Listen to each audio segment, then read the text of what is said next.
shoulder internal rotation stretch using a mobility stick.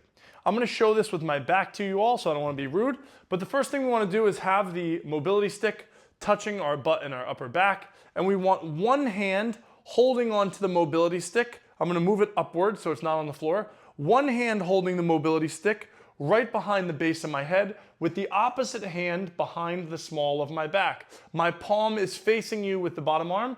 My top palm is facing my head. From here, I'm going to pull my top arm up in the air with my shoulder blade retracted in a good position on my back, and I'm going to feel a stretch on my left shoulder. I'm being pulled into internal rotation. We hold this for about 5 seconds.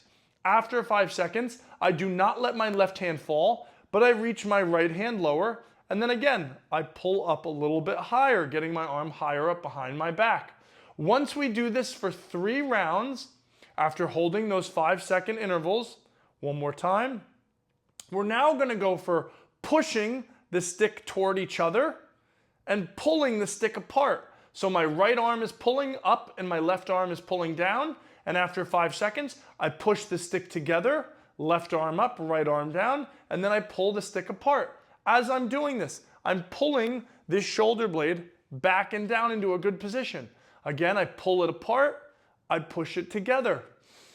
Shoulder blade back, I pull it apart, I push it together, and we go back and forth, and you're really going to feel all of the tissue of that arm that's behind your back start to fire and open up, and we're going to go back and forth to try to loosen up some of that tight internal rotating tissue. There you have it, internal rotation stretch using a mobility stick.